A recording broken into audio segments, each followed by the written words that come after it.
Bismillahirrahmanirrahim. Në emër të Allahut, mëshiruesit, mëshirëbërësit. Vëllezër dhe motra, selamu alaikum wa rahmatullahi wa barakatuh. Po takohemi në emisionin e radhës, duke shpresuar në Zotin e Madhreshëm që këta minuta që kemi përpara vetë do kalojmë ashtu si është mësmiri. Ajo për cilën ne do të flasim ka të bëjë me kujdesin e Muhammedit alayhi salam, paqja dhe mëshira e Zotit qoftë mbi të, ndaj umetit të tij.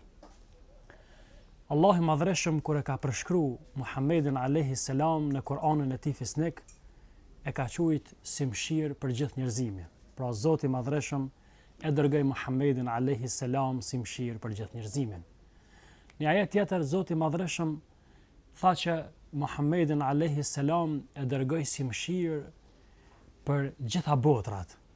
Duke u nisur nga këto dy fjalë të Zotit, kuptojmë se vërtet Muhammedi alayhi salam dhe angazhimi i tij është që njerëzit në këtë botë jetojnë të lumtur pa branga dhe mërzi. Aja që ne do të përmendim këta pak minuta ka të bëjë me kujdesin e Muhammedit alayhi salam me theks të veçantë ndaj umetit të tij. Një rast, pejgamberi alayhi salam ishte duke i lexuar disa ajete kuranore, në të cilat ajete Allahu i Madhreshëm e shpreh atë ndjenjen e mbrëmshëm dhe dëmshurinë që kishin disa pejgamber për popujt e tyre. Njërin prej ajeteve që pejgamberi e lexoi, ku thot Allahu i Madhreshëm wa in tu'adhibhum fa innahum ibaduk, nëse i dënon ata janë robërit e tu, por ti je ke fuqi dhe urtësi për një gjë të tillë. Pra, ishte ky ajeti kjo fjalë cilën e tha Isa alayhis salam që Zoti e përshkruajti në Kur'an, cilën e lexoi pejgamberi sallallahu dhe disa ajete të tjera në cilat shprehet dëmshuria ndaj ummeteve dhe popujve të pejgamberëve. Këto ajete e bënën pejgamberin me çajt.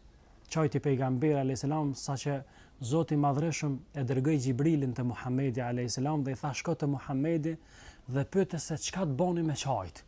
Dhe Allah e di më së miri se çka e bëni me çajt. Xhibrili te Muhamedi alayhis salam dhe i tha: "Oj dërguani i Zotit, unë ka dërgu Zotit tek ti me të pyet pse çajte." Atëherë pejgamberi alayhis salam i tha: ummeti jam, domethënë çështja e ummetit tim, më bëni mua me çajt se ku do të jetë përfundimi i tyre dhe ku do të jetë vendi i tyre. Atëherë Zoti i Madhreshëm i tha Xhibrilit: "Shko te Muhamedi alayhis salam dhe njofto se Allahu xhalla shanuhu ty ka me të botë kënaqur dhe nuk ka me të zgjenjy ty në umetin tan." Pra kjo ishte aja ndjenja, një prej ndjenjave dhe në rast caktun kur pejgamberi alayhis salam e kujton të umetin e tij. Rast tjetër kemi kur Muhamedi sa një ditë ishte duke qëndruar me sahabët shokët e tij.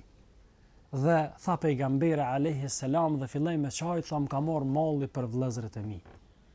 Shokët i thanë sahabët: "A nuk jemi na vëllezërit e tu?" Pejgamberi alayhis salam tha: "Ju jeni shokët e mi, jeni sahabët e mi.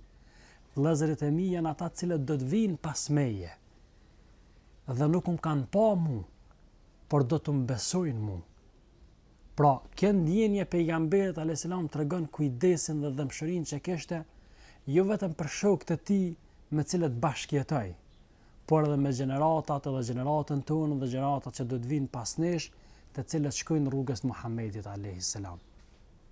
Një ditë Aisha radiallahu anha, Zoti qoftë i kënaqur me të, tregon se Muhammedi alayhis salam hyni në shtëpinë e Aishës i buzëqeshur, i gëzuar.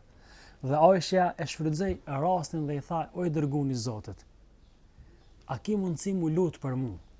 Pejgamberi alayhis salam i ngriti duart dhe u lut, tha: "O Zot, falja gjunohat Aishës, ato të kalunet edhe të ardhshmet, ato që i ka bon haptas dhe ato që i ka bon fshehitas." Kështu u lut pejgamberi sallallahu alaihi wasallam për Aishën dhe Aisha aq shumë u gëzu saqë filloi me qesh dhe u përkuli kokën e saj në prehën e saj dhe i tha pejgamberi sa më Aisha: "A ka shumë të gëzoj ty lutja ime?" Tha Aisha: "E si të mos me gëzoj mu lutja jote, ja Rasulullah, o i dërguani i Allahut." Atëherë pejgamberi sallallahu alaihi wasallam tha: "Kjo është lutja cilën e bëj në çdo namaz për umetin tim." Shishone se në çfarë gjendje dhe në çfarë forme pejgamberi alayhi salam shfaqte kujdesin dhe dëmshurinë për neve. Lutim Zotin e Madhreshëm që më na mundësu që pejgamberi alayhi salam ditën e gjykimit kur do ta shfrytëzoj lutjen, cilën lutje e la ekstra për umetin e tij, ashtu siç thanë një thonjë e tij, çdo pejgamber Zoti ia dha mundësinë me bëni lutje, të veçantë për popullin e tij.